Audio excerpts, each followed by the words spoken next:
Nós vamos falar hoje de um assunto importante, importantíssimo, que é a obsessão.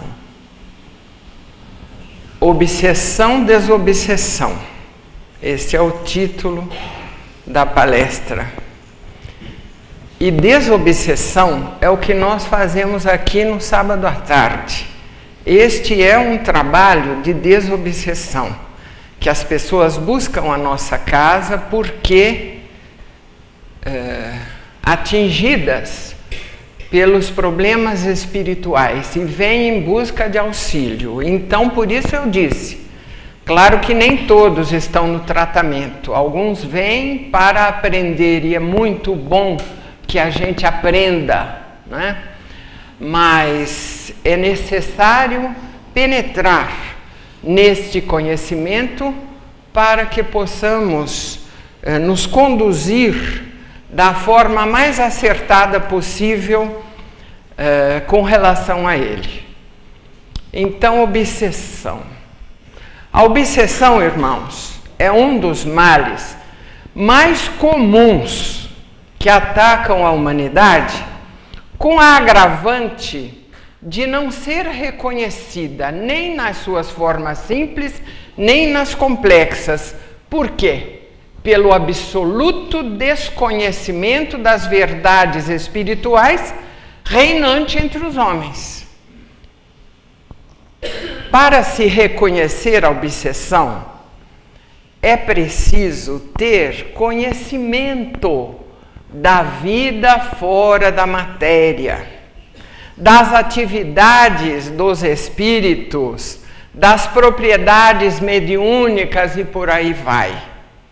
Não basta ouvir dizer que este ou aquele indivíduo está obsediado para se concluir que a obsessão é um fato. É preciso saber como ela se produz, como se manifesta e, o mais importante, como deve ser evitada. Porque os males, irmãos, só podem ser combatidos quando se conhecem as causas que o produzem. Se nós não conhecemos a causa, como é que vamos combater? A gente vê isso acontecer com as enfermidades, não é? Instalada uma enfermidade mais ou menos desconhecida, os pesquisadores e os cientistas vão na pesquisa para poder encontrar como e qual o agente que produz aquela enfermidade para depois fabricar a vacina para combater aquele mal. Então, quanto a gente não sabe quem que produz, por que produz, de que forma isso acontece, fica muito difícil nós combatermos aquele mal. E é exatamente isso o que acontece com a obsessão. Como eu disse de início, um absoluto desconhecimento das verdades espirituais. As criaturas não param para pensar que há o mundo material, este mundo do qual nós participamos na vida material, que nós conhecemos e tudo mais, mas existe também a dimensão espiritual. E é para lá que a gente vai quando desencarna. Os habitantes do mundo espiritual são aqueles que já habitaram a Terra. Hoje eles estão lá e nós aqui. Amanhã nós estaremos lá. E eles já reencarnaram. Então essa é uma realidade desses dois mundos, o mundo material e o mundo físico, não é? Absolutamente interrelacionados. E os espíritos agem, né? Eles agem sobre nós com muita liberdade, porque a gente não sabe, não conhece, não detecta.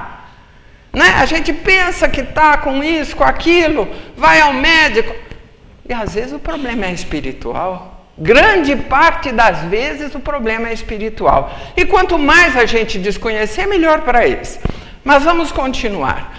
Falamos da obsessão, vamos ver agora uma definição, mas o que é a obsessão?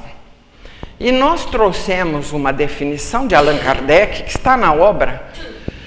Há algumas definições, todas mais ou menos iguais, mas eu escolhi esta porque eu acho que esta é aquela que diz exatamente o que é a obsessão. E nós trabalhamos com a desobsessão, irmãos, há 33 anos. Há 33 anos, todos os sábados, nós estamos aqui para atender as pessoas necessitadas que nos buscam para promover o tratamento espiritual. Então vamos à definição. O que é obsessão? Olha, é uma definição forte, mas é ela que representa a realidade. A obsessão é o domínio que alguns espíritos conseguem sobre certas pessoas com o objetivo de escravizá-las à sua vontade. Vejam, é uma definição forte, mas é real. É exatamente isso o que acontece. É o domínio, ali, domínio que alguns espíritos exercem sobre certas pessoas com o objetivo de escravizá-las à sua vontade. Essa é uma definição boa, depois nós voltamos a ela. A obsessão, irmãos, não é coisa nova, não é invenção do espiritismo, viu? O espiritismo, coitadinho, tem só aí 150 anos, né, desde 1857, mas a obsessão não é nova. Ao tempo de Jesus, já encontramos nas narrativas da Bíblia, nós já encontramos ali várias referências a ela nos evangelhos, dos 4 evangelistas, né? Os possessos, eles eram chamados possessos, hoje nós falamos, né, obsediados, mas naquela época a linguagem utilizada eram os possessos, como eram chamados. Eles vieram ter com Jesus e foram por ele libertados. Há muitos casos narrados ali na Bíblia, não é? Então vejam, a atuação dos espíritos, boa ou má, é bom que a gente esclareça isso, sempre se fez, desde que o homem se fez na face do planeta, os espíritos estiveram com eles, sempre, sempre, desde sempre, não é?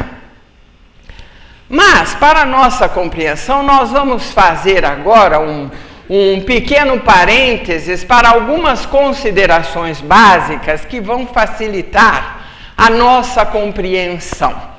Nós vamos falar da lei de afinidade. Que lei é essa, né? É a lei de afinidade. É uma lei vigente, vejam bem, vigente em todo o universo, não é só na Terra, não. Em todo o universo, a lei de afinidade, não é?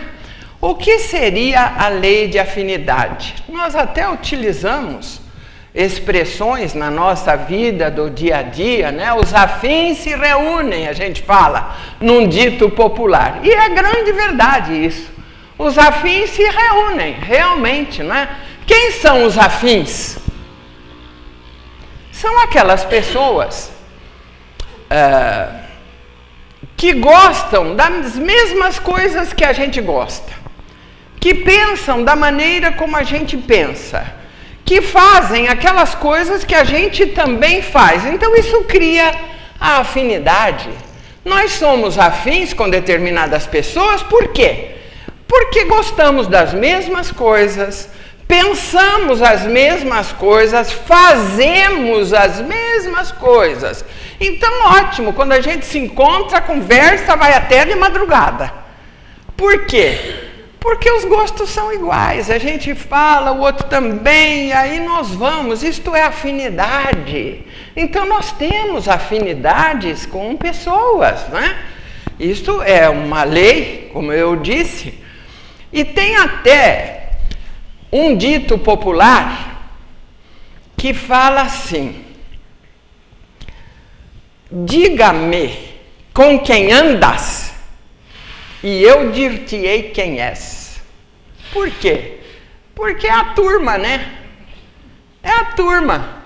A gente gosta daquelas coisas, os outros companheiros também gostam, né? Então nós somos todos iguais, interesse comum, não é? Isto é afinidade.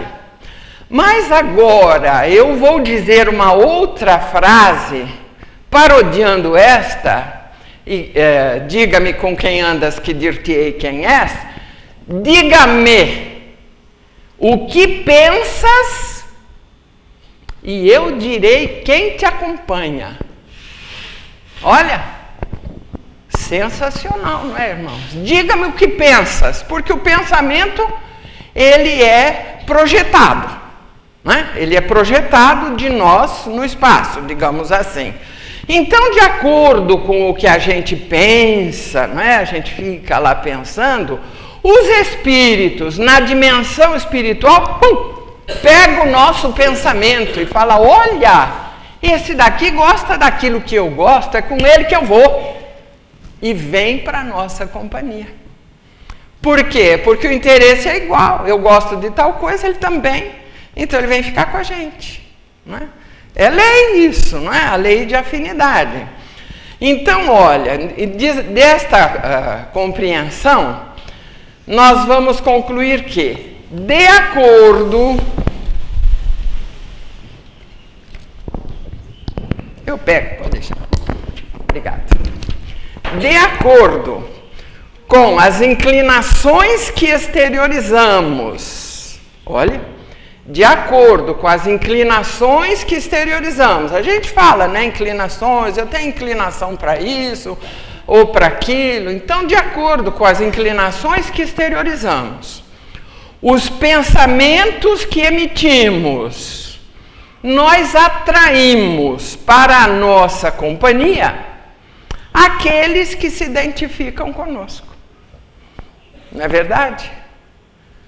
Nunca estamos sós. Nunca estamos sós. O mundo espiritual e os espíritos, embora nós não os vejamos, eles estão junto conosco, não é?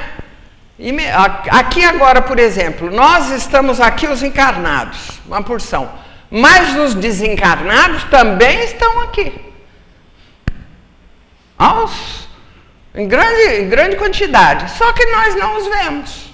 Então parece que só estamos nós aqui. Às vezes também na nossa casa a gente fala assim: quero ficar sozinho, e vai para o quarto e até fecha a porta. E quem disse que a gente está sozinho? Né? Quem nos acompanha? De preferência, a gente gostaria que fossem os bons a nos acompanhar. Mas os bons têm mais o que fazer. Eles não ficam atrás de nós o dia inteiro, não. Aqueles que têm tempo de ficar pela crosta da terra, acompanhando a nós, os encarnados, são os desocupados do mundo espiritual. São aqueles que gostam, não é, de fazer artes, né?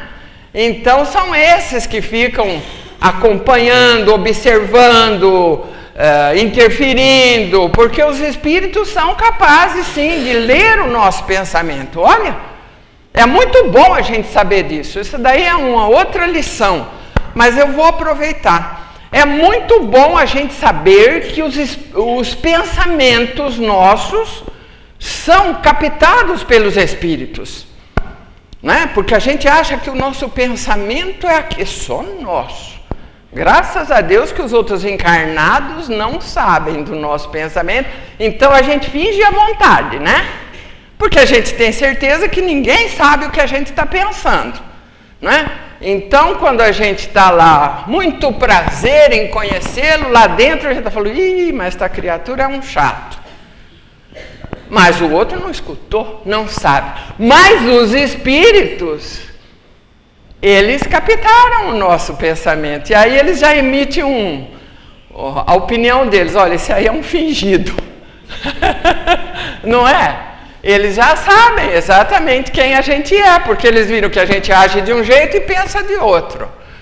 Então, os espíritos são capazes de captar o nosso pensamento.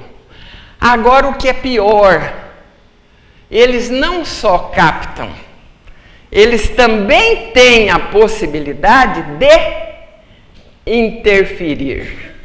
Ó, eles interferem no nosso pensamento.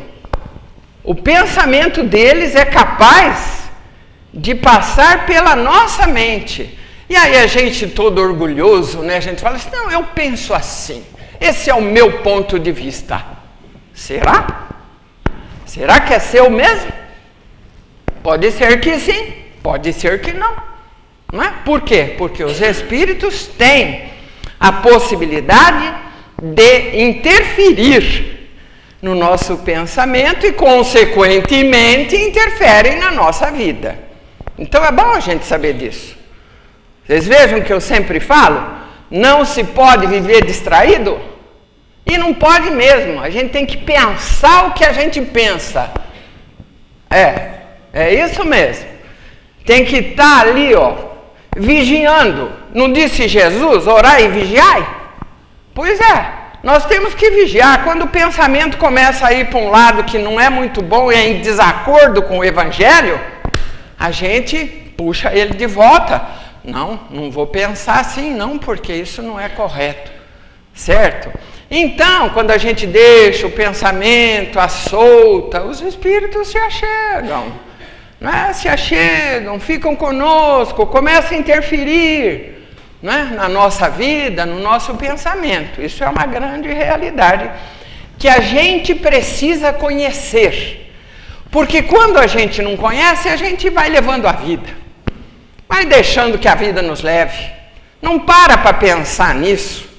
E aí a gente arca com todos os prejuízos, as consequências, né, advindas da nossa ignorância, das verdades espirituais. Mas vamos continuar. Bom, Allan Kardec registra 3 tipos de obsessão.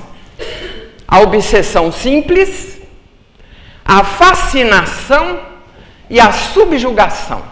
São como 3 estágios. Só que a obsessão ela se divide em muitos estágios, mas ele englobou em 3 grandes grupos. Obsessão simples, fascinação e subjugação, que entende-se, cada um é mais intenso que o outro, né? Então a obsessão, deixa eu falar antes que a obsessão ocorre, é bom que a gente saiba também, de desencarnado para encarnado, de encarnado para encarnado, de desencarnado para desencarnado. É em todos, onde estiverem as pessoas, eu falo pessoas, mas eu devia falar espíritos. Por quê? Porque nós somos espíritos. Não vamos admirar. Nós somos espíritos, todos nós. Porque Deus cria espíritos. E, em determinados momentos da nossa existência de criaturas imortais, a gente está encarnado, né? A gente toma um corpo de carne, vem para a Terra, vive a encarnação. Quando a gente desencarna, quer dizer, deixa a carne, vai para o mundo espiritual, para a dimensão espiritual. Porque além desse corpo, a gente tem um outro. Que luxo, né? É o corpo espiritual, com o qual a gente vai se haver no mundo espiritual normalmente. Quando encarna, a gente tem o corpo espiritual mais o corpo de carne, não é? Então, isso é uma realidade que a gente também precisa considerar. Bom, continuando. Há uma gama enorme de formas de obsessão. Ela pode apresentar-se de forma sutil, amena, periódica, permanente, acentuada ou violenta. Olha que gama enorme de modalidades, digamos assim, da obsessão. Mas vamos ver a obsessão simples.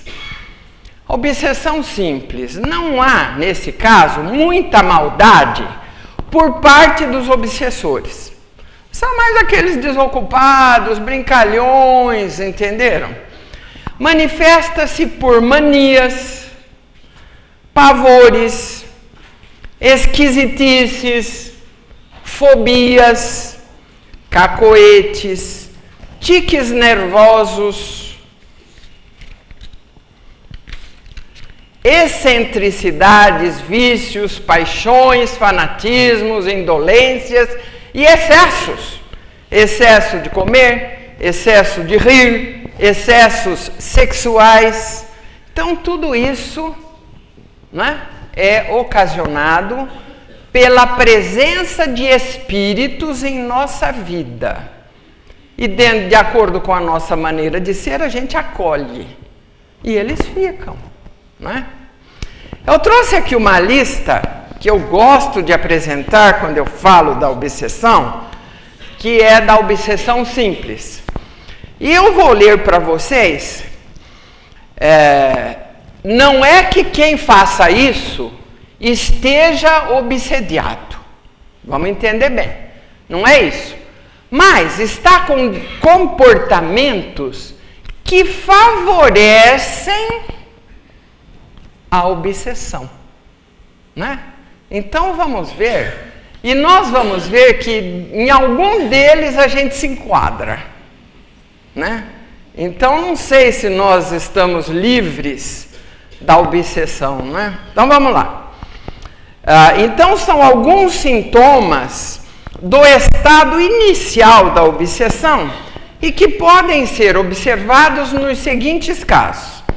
Na tendência para rir sem motivo ou a pretexto de coisas fúteis. Na manifestação de cacoetes. Na vontade de chorar sem razão plausível. Em comer exageradamente. Em estar sempre com sono. Em sentir prazer na ociosidade. Na exteriorização de manias. Olha, cada comportamento que a gente precisa analisar e ir podando esses comportamentos da nossa vida, porque são comportamentos que acabam atraindo os espíritos, principalmente os desocupados, para a nossa companhia. Nas ideias fixas, em fazer gracinhas tolas, em amofinar persistentemente o próximo, em repetir mecanicamente o mesmo dito, em apaixonar-se. Mas não é apaixonar-se assim, um homem apaixonado por uma mulher apaixonada por um homem. Não é essa paixão. A gente se apaixona pelo futebol, pela política, pela pescaria, por tantas coisas, né? A pessoa se apaixona, tem uma facilidade incrível, é apaixonado por uma determinada coisa, dali um mês, 2, já não é mais aquilo, se apaixonou por outra coisa e assim vai. Então essa facilidade de apaixonar-se é campo aberto para que os espíritos se acheguem. Nas prevenções descabidas, na casmurrice, sempre com a cara fechada, não é? Nas práticas do vício, nos atos de ostentação, nas explosões temperamentais, no hábito de mentir, olha, em expressar-se licenciosamente, fala palavrão, né? Em revelar covardia, em demonstrar fanatismo, em gesticular e falar sozinho, em ser sistematicamente importuno, em ouvir e ver coisas fantásticas. Agora esse aqui, eu acho que desse aqui a gente não escapa, viu? Em gastar acima do que deve e pode. O cartão de crédito que o diga, né? É um mau comportamento. A gente tem que gastar aquilo que pode, não aquilo que... Em atribuir a si doenças que na realidade não tem. Mas tem, não é? Aquelas pessoas que você conversa só fala de doença. Em descuidar-se das suas obrigações no lar e no trabalho. Em abandonar os imperativos deveres caseiros, ausentando-se do seio da família. Em viver num mundo distante sonhadoramente. Em provocar discussões constantemente. Então, veja, é uma lista grande. Eu tenho certeza que alguma coisa aí pode ter falado mais de perto ao nosso coração e a gente tenha comportamentos assim inadequados. Como eu disse de início, não quer dizer que esteja obsidiado, mas está facilitando, vamos dizer. Está tendo um comportamento que pode levar a uma obsessão, né? A obsessão simples. Nos médiuns, porque às vezes os médiuns também têm espíritos que os acompanham, eles interferem nas comunicações. Então a gente tem que ter esse conhecimento. A gente não pode ignorar a realidade espiritual em nossas vidas, onde quer que a gente esteja. Os espíritos estão sempre nos observando, nos acompanhando, captando o nosso pensamento e interferindo na medida que eles possam, interferindo também na nossa vida. E se a gente não sabe, né, a gente é presa fácil. Vejamos o outro agora, o outro estágio é a fascinação. A fascinação é um estado mais grave. Não é como a obsessão simples, é um estado mais grave. O obsediado não acredita estar sendo enganado e ele aceita absurdos como verdades, né? E o obsessor, ele procura afastar o obsediado de todos aqueles que poderiam abrir-lhe os olhos. Então, o fascinador, o espírito fascinador, ele como que isola o seu pupilo das pessoas que poderiam abrir-lhe os olhos. Ele tem medo que as pessoas possam interferir e ele perca aquela criatura que ele está fascinando. E por que ele faz isso, não é? Ele chega a conduzir o indivíduo como faria um cego, levando-o a aceitar as ideias mais estranhas. Está lá na obra de Kardec, quando ele analisa a fascinação, não é? Ele fala que ao invés da Terra girar em torno do Sol, um fascinado é capaz de aceitar que é o Sol que gira em torno da Terra. Não é? Então, ele faz com que o seu pupilo aceite as ideias mais absurdas. Não é? Então, há uma diferença entre a obsessão simples e a fascinação. A diferença é muito grande. No primeiro caso, o espírito é um importuno. No segundo caso, não é um importuno, um leviano, um brincalhão, não. É um espírito ardiloso. Ele sabe muito bem o que ele está fazendo. E ele atua sobre aquela criatura como que monopolizando-a. Então ela passa a aceitar-lhe todas as ideias e tudo. Todo mundo está vendo que ele está diferente, que aquele não é ele, mas ele não percebe. Agora, é preciso que a gente veja que este tipo de obsessão é comum aos orgulhosos e vaidosos, aqueles que gostam de impor ideias aos outros. Então o Espírito impõe as suas ideias a ele e ele impõe como se elas fossem dele, porque isso deixa ele sendo uma criatura importante. Os Espíritos pegam a gente pelo orgulho, pela vaidade, que são defeitos que a gente tem que combater, mas que se não forem combatidos, a gente se torna presa fácil dos Espíritos e entra em fascinação. Vejamos agora a subjugação. Eu não vou assim aprofundar muito, porque quero falar bastante, não é? Orientar bastante. Então, depois, quem tiver interesse, lê a obra kardeciana, que ali tem tudo isso de uma forma muito bem explicada. O outro estágio da obsessão é a subjugação. Esse é a forma mais grave da obsessão. Esses é que são os possessos aos quais Jesus se refere, não é?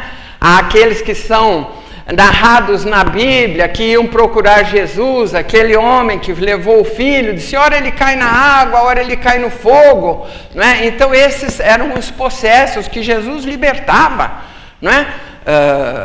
Fazendo com que eles voltassem à normalidade, né? Neste caso, o paciente fica sob um verdadeiro jugo. Olha,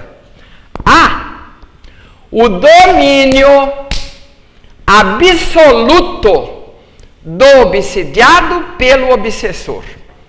Chega até ao domínio corporal, provocando movimentos involuntários, fazendo-o tomar as atitudes ou posições mais ridículas.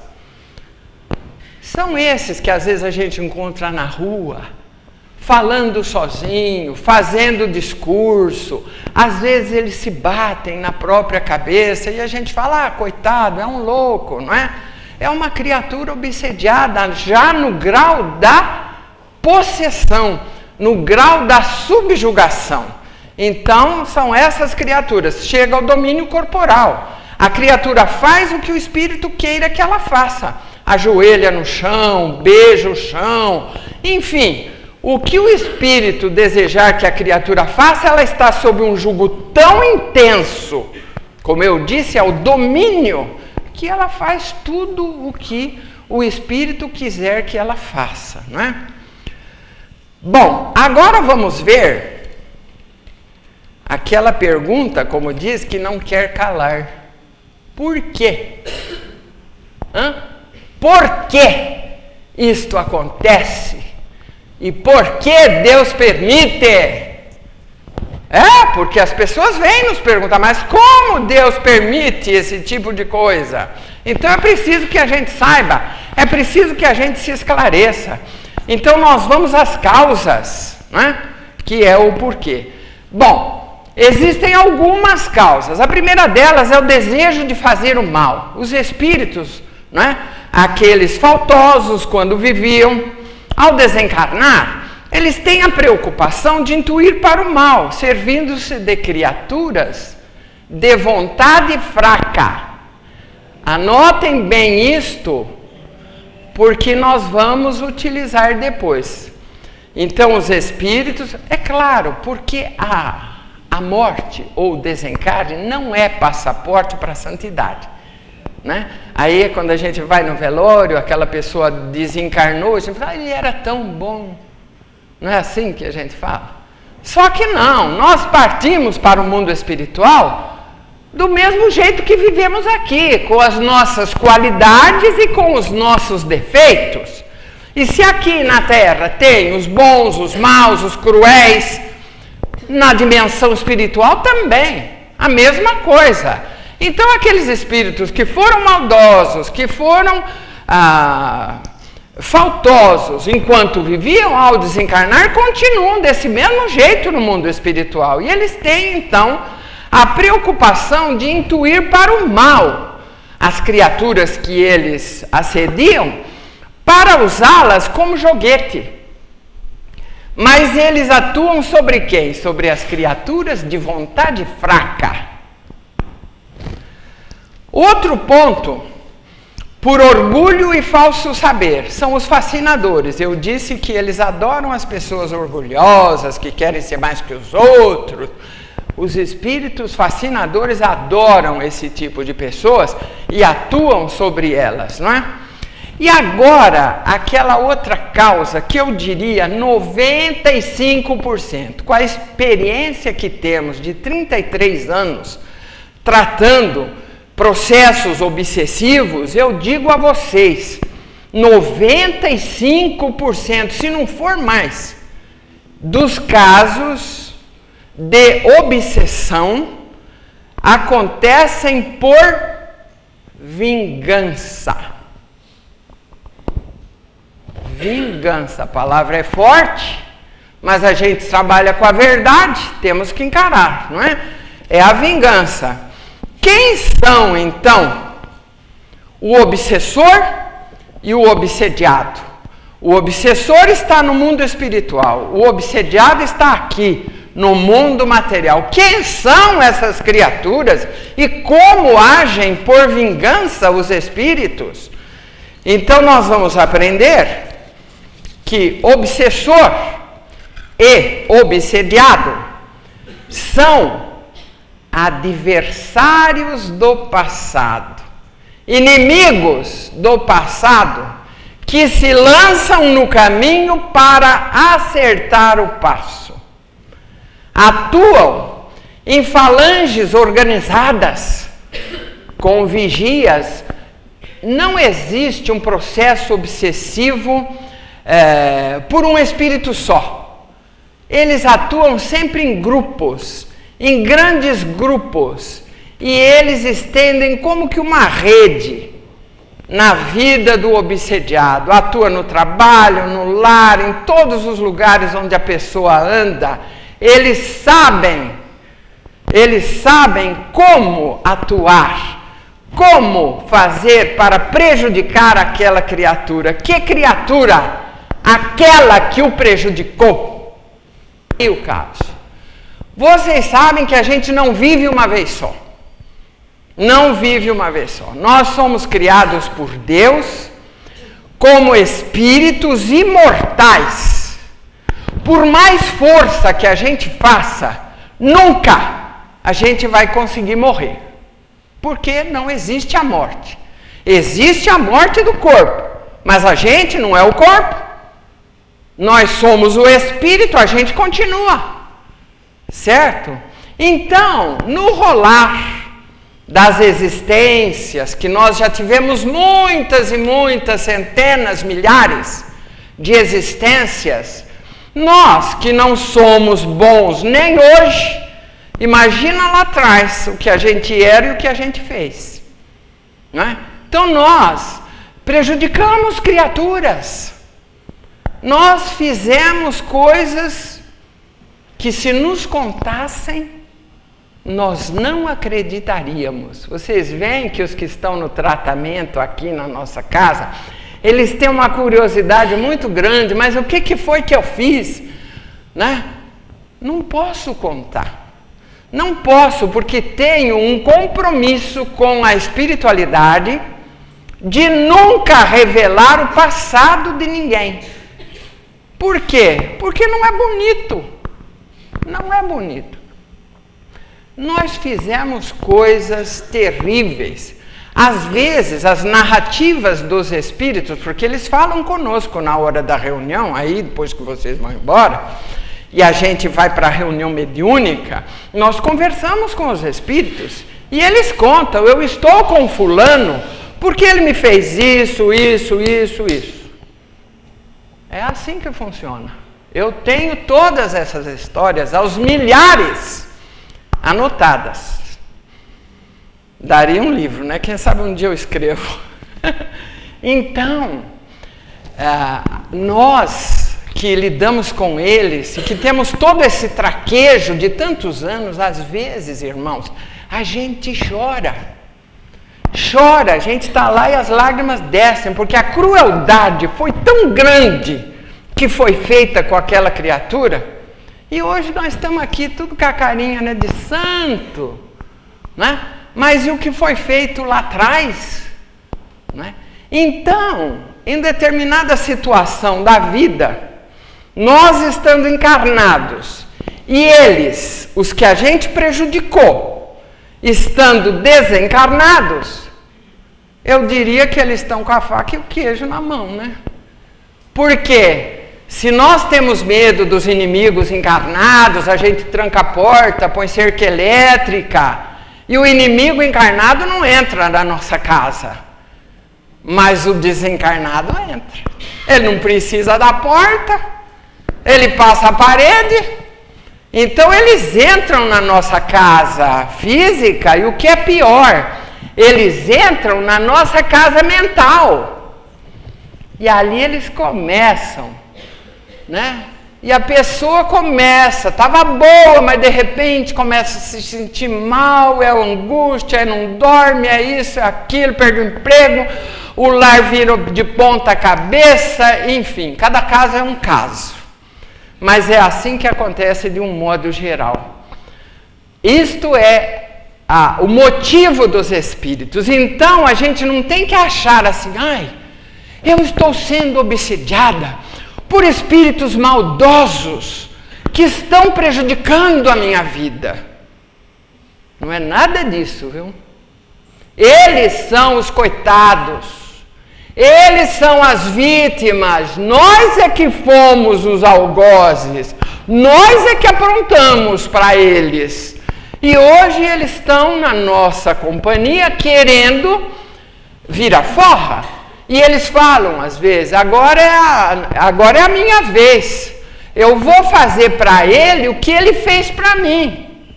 Só que eles não conseguem. Né? Eles não conseguem fazer, porque a gente fez tanta coisa que eles não conseguem fazer o mesmo. Mas eles causam embaraço. Eles ficam na nossa companhia, eles fazem de tudo para a gente sofrer, né? E às vezes ele ainda fala, é muito pouco isso que ele está passando, ele me fez muito mais. Vocês nem imaginem as histórias que a gente tem, desde a época dos senhores feudais, em que tiravam do indivíduo, um tirava do outro, a esposa, os bens, a vida. E as histórias da escravidão no Brasil, vocês não imaginem, né, as crueldades que eram feitas com os escravos, né? E hoje nós estamos aí bonitinho, né? Mas a gente foi muitas vezes senhor de escravo e fez o que pôde, entenderam? Então é isso que é a vingança que eu dizia, não é? Então, irmãos, mas tudo isso já está feito, né? Mas se hoje nós estamos colhendo o que fizemos ontem, amanhã nós vamos colher o que fizemos hoje. Então a gente tem que o quê? Diante desses esclarecimentos, retificar a própria vida, né? Porque coisas erradas todos fizemos, todos nós. Então, agora a gente tem que parar e pensar, não faço mais, hoje sou uma criatura diferente, hoje eu estou aprendendo outras coisas, e aí então a gente vai se retificando, porque nós sabemos que amanhã, na outra encarnação, na próxima, nós vamos encontrar o que a gente fez hoje. Sabem por quê? Porque nós somos os herdeiros de nós mesmos. É da lei, né? A cada um segundo suas obras, disse Jesus há 2000 anos. Então, olha, reconcilia-te com o adversário, palavras de Jesus. Reconcilia-te com o adversário enquanto estás a caminho com ele, porque chegando à cidade ele te entrega ao promotor, que te entrega ao juiz, que te coloca na prisão, de onde não sairás enquanto não pagares até o último ceitil. Palavras de Jesus. Então, a gente tem que cuidar da vida. Nunca prejudicar ninguém. É preferível ser prejudicado do que prejudicar. E ir, então, contornando as nossas dificuldades para que nada nos desabone, não perante Deus, perante a nossa própria consciência. É assim que funciona, irmãos. Então a obsessão não só deixa perturbado o espírito, como produz distúrbios no corpo físico. Esses distúrbios são maiores ou menores conforme o grau da obsessão e a natureza malévola dos espíritos. Uma obsessão pode levar à desencarnação, viu? Pode levar. Os espíritos atuam na mente e no corpo, e também nas coisas que nos cercam, não é? Às vezes a mente desequilibra. São, às vezes, as criaturas recolhidas aos hospitais psiquiátricos, aos juqueris da vida, porque, né, não funcionam mais. Mas, às vezes, é no corpo. É uma doença aqui, é uma coisa ali. Né? Os espíritos atuam. E atuam também nas coisas que nos cercam. Na paz do lar, no emprego ou no desemprego, não é? Na harmonia, separam casais. Vocês nem imaginam o que os espíritos são capazes de fazer na nossa vida quando a gente dá guarida. Isso é importante. Bom, eu só vou tocar no assunto da obsessão vampiresca. É aquela dos espíritos que se aproximam das pessoas, que bebem, que fumam, que usam o sexo de forma descontrolada, que usam droga ou que comem demais. São as 5 modalidades da obsessão vampiresca. Quer dizer, tem vampiro? Tem, mas não chupa o sangue do nosso pescoço, não. Mas eles atuam porque eles desfrutam. Olha! Eles desfrutam junto conosco. Quando a gente bebe, o espírito se satisfaz. Quando a gente fuma, o espírito se satisfaz. Quando a gente faz sexo, ele está ali também junto para se satisfazer. E assim também na droga e na comida descontrolada. Então isso chama-se obsessão vampiresca. Mas vamos agora à desobsessão. Poxa vida, pintei um quadro terrível. Aí a gente pensa assim, não, estamos tudo perdido. Porque bom a gente não foi. Inimigo no mundo espiritual todos temos. Então a gente não tem solução mesmo, né? Nós estamos na mão deles e tudo mais. Mas vamos ver agora a desobsessão. Porque eu falei que era obsessão e desobsessão. O que nos interessa é a desobsessão, não é verdade? Então vamos ver, ó. Na questão 477 do Livro dos Espíritos, Allan Kardec pergunta: as fórmulas de exorcismo têm qualquer eficácia para afastar os maus espíritos? Vai lá fazer uma reza brava, né? A resposta: não. Quando esses espíritos veem alguém tomá-las a sério, riem e se obstinam. Infelizmente, quando as pessoas se veem presas de perturbações espirituais e processos obsessivos, elas buscam qualquer lugar, fazem qualquer coisa para se libertarem. Pagam até grandes somas a charlatães que lhes fazem promessas de curas, palavras sacramentais, amuletos, até surra, viu? Bate no coitado do obsediado para o espírito sair. Imagina só, né? Então, bobagens. A técnica para a desobsessão é esclarecimento. É o conhecimento. A gente tem que conhecer como é que as coisas funcionam para a gente poder evitar o processo obsessivo. Agora nós vamos voltar àquela definição do começo. Sendo a obsessão o domínio que alguns espíritos conseguem sobre certas pessoas com o objetivo de escravizá-las à sua vontade, Allan Kardec pergunta na questão 475. Olha, isso aqui é o ponto mais importante dessa palestra. Olha, ele pergunta isso: pode uma pessoa, por si mesma, afastar os maus espíritos e libertar-se do seu domínio? Olha que questão, irmãos. Pode uma pessoa por si mesma, se ela não é espírita, coitada, nem sabe que existe centro espírita, não é por si mesma que ela vai fazer, ó.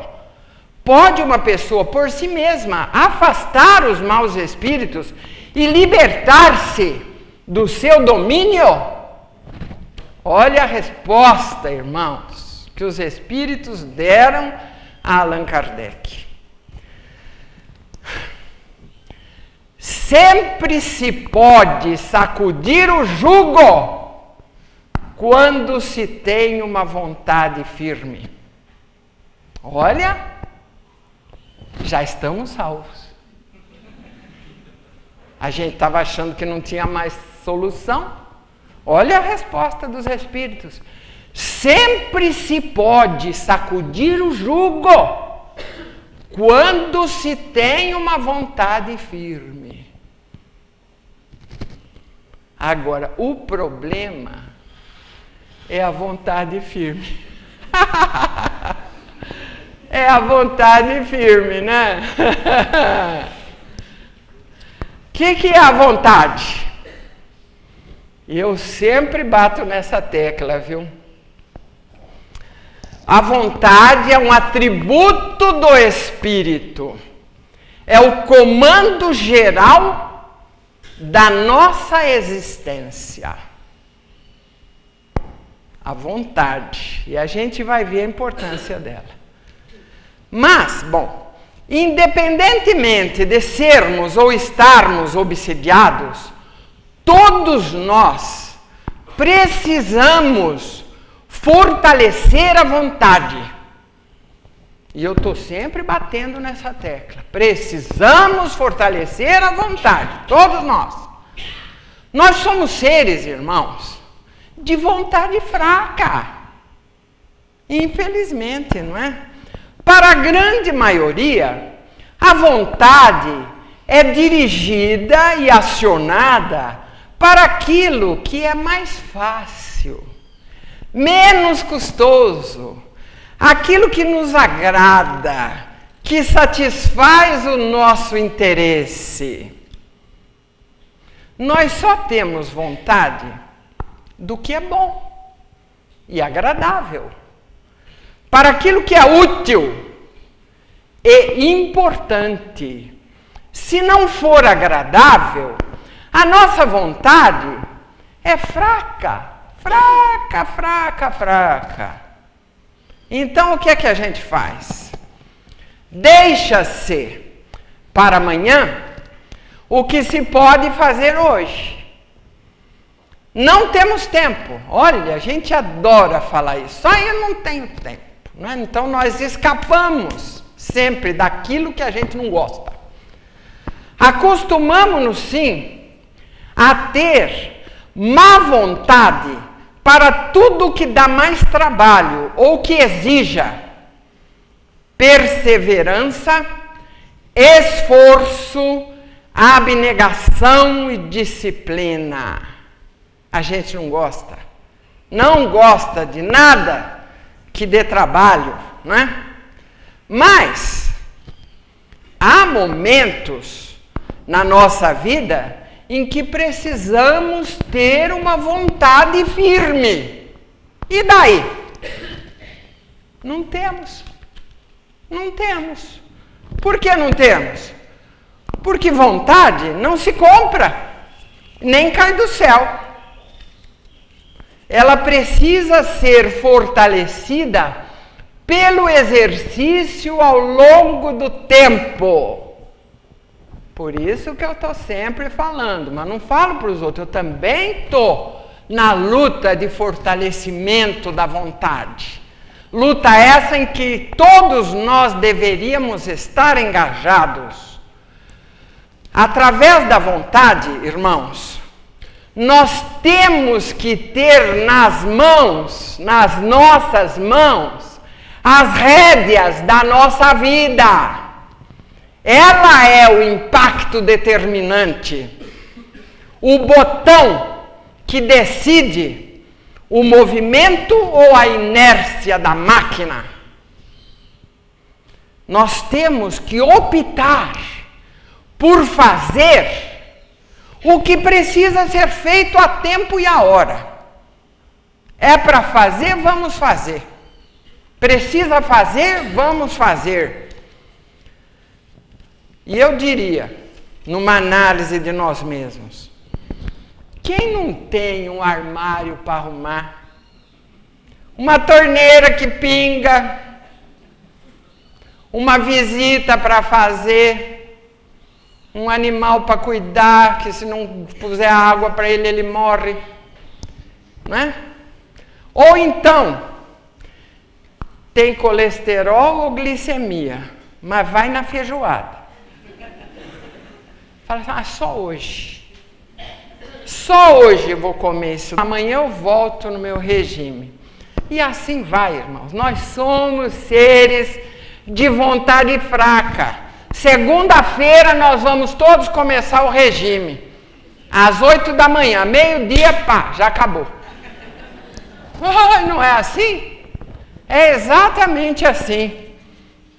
Então, irmãos, o motor da existência, vejam bem, o motor da existência é a vontade. E a disciplina, que a gente também não tem, é filha da vontade. A vontade firme nos torna resistentes ao mal que ainda existe em nós. Agora vocês perguntariam, mas por que está falando tanto da vontade? Não, olha. Por quê? O que a obsessão tem a ver com a vontade? Agora nós vamos saber. Por quê? Porque os espíritos malfazejos obsediam os seres de vontade fraca. Só por isso. E quem são os seres de vontade fraca? Nós. Porque não fortalecemos a vontade. Porque vamos deixando para amanhã as coisas. Porque somos indisciplinados. Porque não temos nas nossas mãos a rédea da vida. Tem que fazer, vamos fazer. Não pode fazer, não vamos fazer. A gente não é assim. Então os seres espirituais, eles nos estudam. E eles sabem exatamente quem a gente é, do que a gente gosta, o que a gente faz. Não é? Então, irmãos, o obsediado é aquela criatura que fica como que envolta, impregnada de fluido pernicioso, que neutraliza a ação dos fluidos salutares e os repele. É necessário desembaraçá-lo desses fluidos através do adicionamento de fluidos bons. Mas isto não é tudo. É preciso atuar sobre o ser inteligente. É a doutrinação do obsediado, porque a doutrinação do obsessor nós fazemos lá dentro. A hora que vocês vão embora, nós saímos daqui 8 horas da noite, que a gente faz a reunião mediúnica para doutrinar ou esclarecer o espírito. E ele aceita, com os recursos que a espiritualidade tem, ele aceita e vai embora. E o obsediado que fica aqui ouvindo a palestra, olhando no relógio, está demorando muito, nunca que acaba. A doutrinação do obsediado é aqui e agora. É na hora do esclarecimento, é aprender todas essas coisas para saber se conduzir lá fora. É isso aqui. Mas a pessoa fica enfastiada. Pela própria atuação dos espíritos, fica enfastiada, fala, está demorando muito, fala muito, em vez de procurar apreender aquilo que está sendo explicado.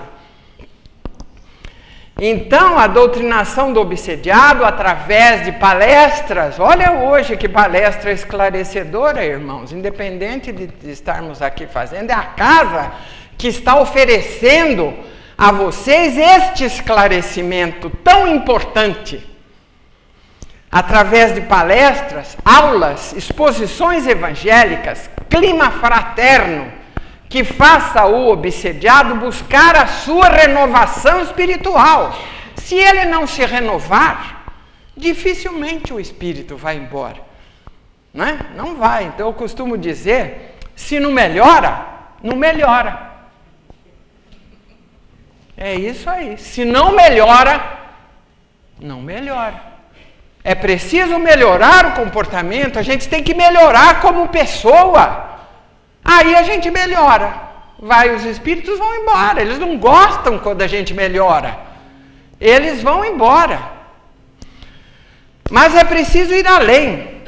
É necessário convencer o obsessor a renunciar aos seus maus desígnios. Conseguir o seu arrependimento, o seu despertamento para a lei do amor e do perdão. Tem que ter perdão, irmão, de ambas as partes. Um errou, um foi algoz, o outro foi vítima. Então tem que haver o perdão, tem que haver o entrosamento entre essas duas criaturas. É por isso que Deus permite. Porque a gente poderia perguntar, mas como Deus permite? Permite sim, porque somos devedores e porque pressionados nós vamos buscar, e buscando vamos encontrar o esclarecimento, a orientação, e vamos mudar os nossos sentimentos, mudar o nosso pensamento, nos tornarmos uma criatura melhor. Para isso, irmãos, é necessário que o Espírito tenha o direito de falar, e eles falam lá dentro conosco. Conquistado pela autoridade moral do doutrinador em trabalhos de desobsessão. Esses trabalhos são realizados com um grupo harmônico, capacitado e de condição moral elevada. Não é qualquer qualquer lugar que se coloca um grupo e que obtenha os resultados. Nós conhecemos, igual a esse nosso, um grupo de Juiz de Fora, de Sueli Caldas Schubert, que também trabalha com a desobsessão. Mas vamos falar rapidamente da ação desobsessiva. Ela se reveste de várias atividades. Primeiro, a prece. Tem que orar, irmãos. Tem que orar. A prece, o passe, a água fluidificada, o esclarecimento ao obsediado, o apoio familiar, o trabalho assistencial a que o obsediado tem que se entregar. A sessão de desobsessão e, por fim, o mais importante, a reforma íntima. Ou se reforma, ou melhora, senão não melhora. Não é? Se tivéssemos tempo, nós íamos falar cada uma delas, mas não temos. Isto aqui é assunto para um seminário, ao longo de um dia inteiro. Aí a gente aprende, não é? Mas assim, só sob a forma de palestra, é mais difícil. A reforma íntima, irmãos, tanto do obsediado como do lidador da obsessão, é a transformação moral. É a luz que se acende. É preciso que a criatura destrua em si a causa da atração dos maus espíritos. A afinidade que eu falei lá atrás, lembram-se? É o ser humano lutando para dominar as suas tendências e as suas inclinações. A desobsessão, irmãos, começou com Jesus. Quando ele dizia, não é, aquelas criaturas em pecado que eram levadas a ele, e ele não condenava, mas dizia: vai e não peques mais. Essa é a desobsessão, que nós também temos que utilizar, não é? Pecar, entre aspas, a gente sabe muito bem o que a gente deve fazer, não é? É preciso conhecer os ensinamentos de Jesus e vivenciá-los. Os hábitos de ódio, rancor, desejo de vingança, revolta, modo de proceder egoísticos e cruéis, sentimentos que foram cultivados por nós durante séculos, nas vidas anteriores, onde a gente aprontou tudo que não devia, onde o interesse prevaleceu, onde a gente mandou para a prisão, condenou à morte, traiu, fez tudo o que pôde, tudo isso, não é? Esses sentimentos precisam ser transformados. O orgulho, o egoísmo, a vaidade, a avareza, a inveja, ciúme, cobiça, ganância, sensualidade, maledicência, calúnias, precisam ser substituídos pelas virtudes construídas pelo nosso esforço. Amélia Rodrigues narra a passagem em que Jesus explica aos discípulos o motivo pelo qual não haviam conseguido expulsar o espírito imundo. E aí ele diz: esta casta de espíritos não pode sair com coisa alguma a não ser oração e jejum. A receita de Jesus. Oração e jejum. Oração, sintonia com os planos superiores. Jejum, não é de comida, viu, irmão? Abstenção e superação dos vícios. Abstenção e superação dos vícios. De tudo aquilo que é errado, não é? A gente tem que fazer jejum. Irmãos, o trabalho de desobsessão se iniciou com Jesus, que nos indicou o processo terapêutico a ser empregado. O Espiritismo orienta o tratamento, abrindo novo entendimento acerca do obsessor e do obsediado, demonstrando a importância da participação do enfermo como condição básica para o êxito da recuperação. Eu costumo dizer que o tratamento de desobsessão tem 3 partes. A primeira é a nossa, da equipe. A segunda é da equipe espiritual. E a terceira é do próprio obsediado. Nós fazemos a nossa. A espiritualidade faz a deles, mas o obsediado não faz a sua. Não faz. Ele fica esperando que alguém o liberte, que alguém tire os espíritos da companhia dele. E não é assim que funciona. Mas não é mesmo. Cada um vai cuidar de si. Somos nós, com o nosso esforço, a nossa renúncia, a nossa boa vontade, o nosso estudo para compreender, nós vamos tirar da nossa companhia os espíritos. Por mais coisas erradas que tenhamos feito, por mais crueldade que tenhamos feito, não importa. Se nós nos posicionarmos adequadamente, hoje nós teremos a proteção. A nossa maneira de ser e de agir cria à nossa volta um escudo protetor. E mesmo que os espíritos que foram prejudicados por nós queiram se aproximar para nos destruir, não lhes será permitido. É assim que funciona. É isso que nós temos que saber. Então, quem é que faz a desobsessão de nós mesmos? Somos nós. Não tem que esperar que o Dona Leia, que não sei quem, que vai fazer. Não vamos fazer. Cada um vai fazer a sua. Eu tenho que fazer a minha. Cada um vai fazer a sua. Mas prevenir, irmãos, é o melhor tratamento, não é? Porque limpa e arrumada a casa, O espírito inferior convida mais 7 companheiros e todos vão habitar lá.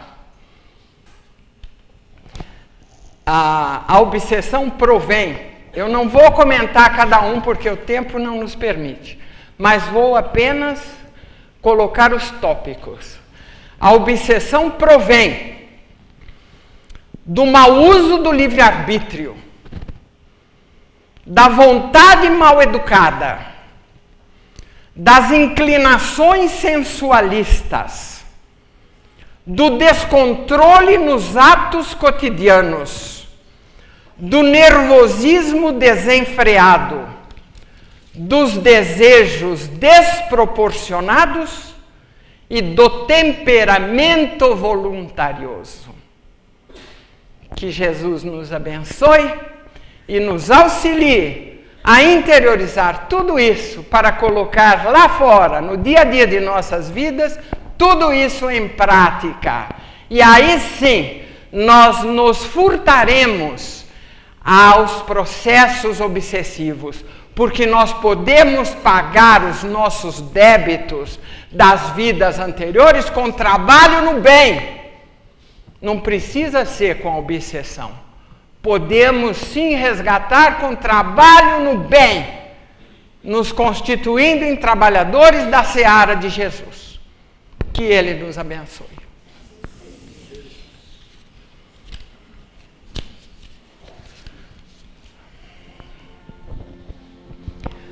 Amado Mestre Jesus, neste momento em que chegamos ao término desta parte dos nossos trabalhos desta tarde, elevamos o nosso pensamento a Ti para agradecer.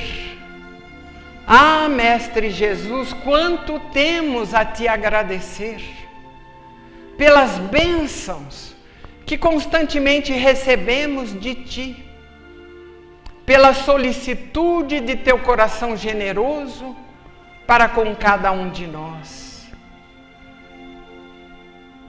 pelo trabalho amigo dos Espíritos bondosos que nos apoiam, nos auxiliam, nos amparam e tudo fazem para que possamos viver melhor. E se mais não fazem, é porque nós não oferecemos a eles a oportunidade da melhoria espiritual em nós mesmos. Abençoa, Mestre Jesus, a cada um de nós que aqui está, com bênçãos de paz, serenidade, alegria de viver, saúde física, bom ânimo, coragem, perseverança, boa vontade. Abençoa também os nossos lares, os nossos entes queridos, os nossos familiares. Abençoa ainda, Mestre, a todos os que sofrem, encarnados ou desencarnados. Abençoa também àqueles que, distanciados de Ti, ainda nem sequer Te conhecem. E que nesta hora, de bênçãos e benefícios, possamos orar contigo, levando a Deus, o nosso Pai, a prece que nos ensinaste. E com humildade e fé, dizemos de todo o nosso coração: Pai nosso que estás nos céus, santificado, Senhor, seja o Teu nome. Venha a nós o Teu reino. Seja feita a Tua vontade, assim na terra como nos céus. O pão nosso de cada dia, dá-nos hoje, Senhor. Perdoa, Pai, nossas dívidas, assim como perdoamos aos nossos devedores. E não nos deixes cair em tentação, mas livra-nos, Senhor, de todo o mal, porque Teu é o reino, o poder e a glória para todo o sempre. Que assim seja, Senhor. Que assim seja.